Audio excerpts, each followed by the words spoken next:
गलिया की गलिया फिर मलिया बेटवना हो की के हो ले ना हमारे फुलवा का गजल वाहो की के हो ले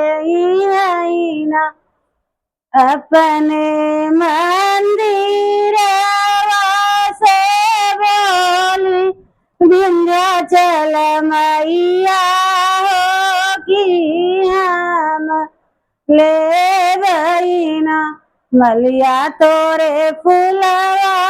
का गजल वाहो कि हम ले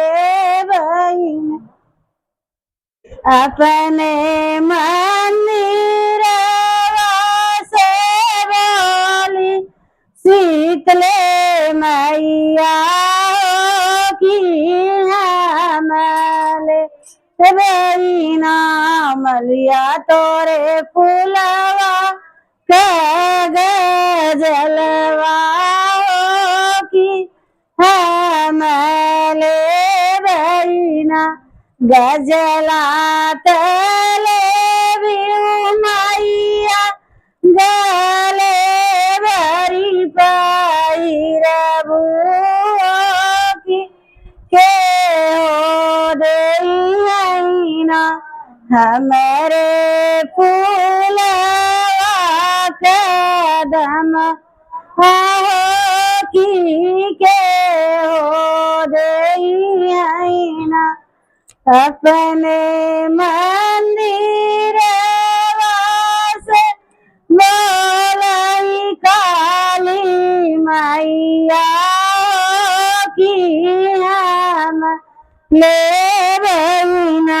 मलिया तोरे फुलवा का गजलवा हो की हम ले बहिना गजला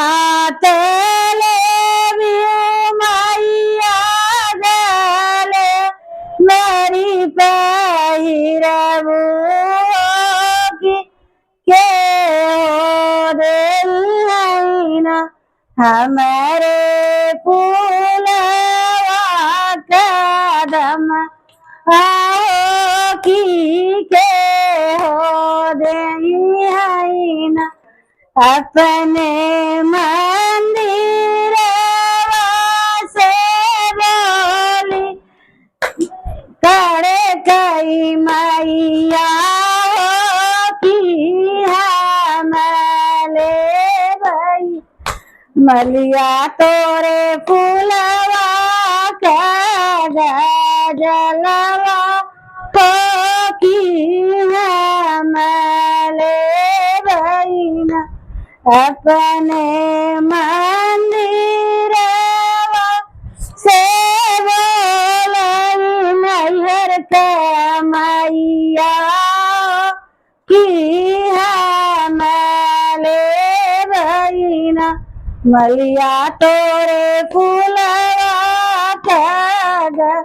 जलवा की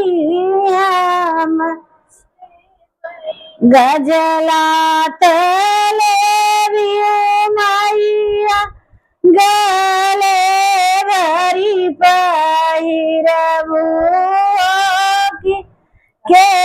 हो देना हमारे फूलवा कदम हो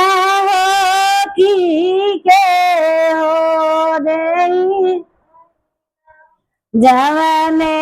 दुखिया काट गाड़ कमवा की वही हो देना मलिया तोरे फूलवा दमवा की वही हो देना जय देवी मैया की।